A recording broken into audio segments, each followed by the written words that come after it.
Hi, this is Chris from Total Parts Plus, and today we have a 2008 Hyundai Santa Fe Elite, stock reference number 5498. This shape runs from the 4th month 2006 through to the 9th month 2009. It has a D4 EB 2.2 litre 4-cylinder turbo diesel engine backed by an automatic all drive transmission. D4 EB 2.2 litre 4-cylinder turbo diesel engine. We have the right hand headlight, radiator grille, left hand headlight, left hand fog light,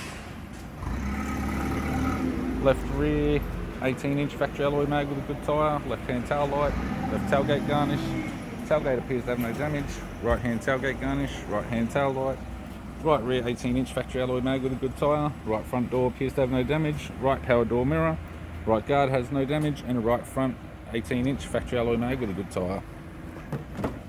We have the driver's side door trim, power window master switch. This vehicle is fitted with black leather interior with red piping.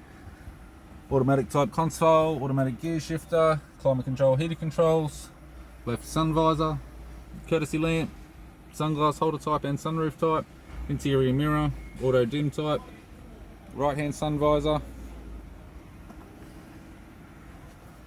second and third row leather seats.